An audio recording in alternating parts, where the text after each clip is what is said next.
आज केंद्रीय कैबिनेट की बैठक हुई और बैठक के बाद केंद्रीय मंत्री ने कहा है कि इस बार जो जनगणना होगी उसमें जातीय जनगणना को भी शामिल किया जाएगा। ये वही मांग है जो विपक्ष लगातार उठाता रहा, लेकिन सरकार ने कह दिया कि जो जातीय जनगणना अब तक होती रही जिन राज्यों में, वो सही तरीके से नहीं होती रही। जो सरकार अब कराएगी वो बेहतर तरीके से कराएगी। इस मुद्दे पर बातचीत करने के लिए हमारे साथ कांग्रेस के वरिष्ठ नेता उदित राज जी हैं। सर, जातीय जनगणना की मांग राहुल गांधी कांग्रेस पार्टी करती रही, सरकार ने ऐलान कर दिया कि वो कराएंगे। अब क्या विपक्ष का मुद्दा ही छीन लिया सरकार? देखिए, ऐसा है कि भारतीय जनता पार्टी लगातार विरोध कर रही थी कि जाति जनगणना से जात पात बढ़ेगा। राहुल गांधी जी ने तय कर लिया था कि ये नहीं कराएंगे तो हम करा के छोड़ेंगे। आज राहुल गांधी जी की जीत हुई है। खास तौर से पिछड़ा समाज और सामाजिक न्याय की सोच वाले उनको धन्यवाद देते हैं। कांग्रेस की जीत हुई है। मोदी सरकार को झुकना पड़ा।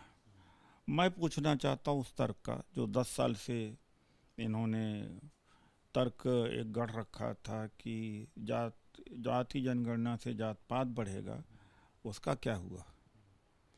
तो मजबूरी में कराना तो पड़ा।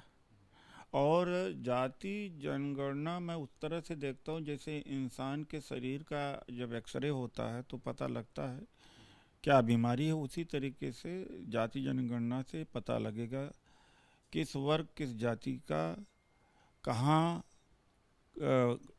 असमानता है, कहाँ उसको उठाने की ज़रूरत है, कहाँ वो कमज़ोर है, कहाँ उसको हिस्सेदारी देना है।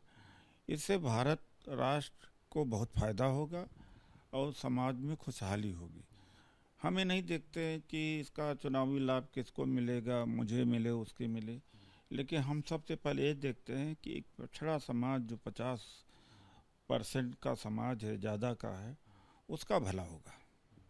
लेकिन सर, ये भी सरकार ने कहा है कि अब तक जिन राज्यों ने करवाई भी है जातीय जनगणना, वो ठीक प्रकार से नहीं हुई है। अब जो होगी वो बेहतर तरीके से।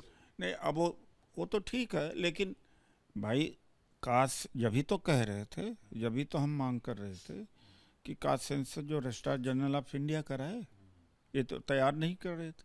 ये नहीं कर रहे तो मजबूरी में हमने जात जनगणना कराई। अब ये कर देंगे तो कोई बात ही नहीं रह जाएगी। बड़ा मुद्दा तो हुआ ही करता था ना सर, आप लोगों का सरकार को घेरने का। देखिए, रजिस्ट्रार जनरल ऑफ इंडिया से कराने की मांग तो हम कर ही रहे थे। आज माना इन्होंने। नहीं कर रहे थे तो उन परिस्थितियों में हमें कराना पड़ा। Something is better than nothing. मतलब है कि 99% 95% जो भी कहो, भला तो हो ही रहा था। और जब अगर वो फुल प्रूफ होता जो राज्य स्तर पर जनगणना हुआ, तो राहुल गांधी जी लगातार या कांग्रेस लगातार क्यों और मोदी सरकार से डिमांड करती कि भारत सरकार का सेंसस कराया जाए, जाति जनगणना कराया जाए। इसके अलावा सर, जो पुलवामा माफ कीजिएगा, पहलगाम वाला जो मुद्दा चल रहा है, उसको लेकर आज संबित पात्रा ने एक बड़ा बयान दिया। उन्होंने कहा है कि जो इंडिया अलायंस और रावलपिंडी अलायंस हो गया है, पाकिस्तान की भाषा बोलते हैं, उनके समर्थन में बात करते हैं, राहुल गांधी हो चाहे पूरी कांग्रेस में।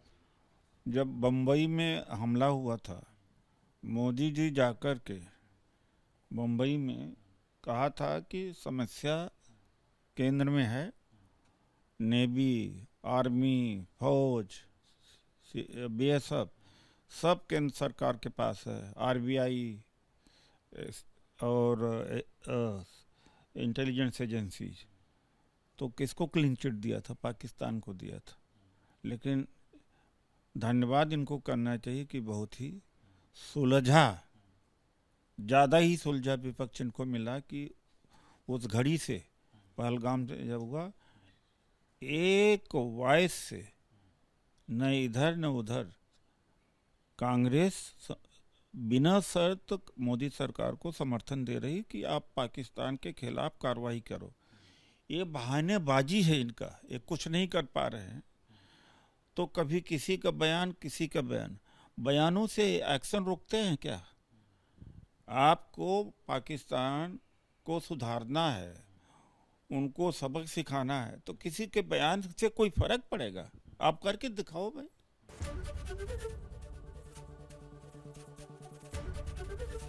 एबीपी गंगा, खबर आपकी, जुबान आपकी।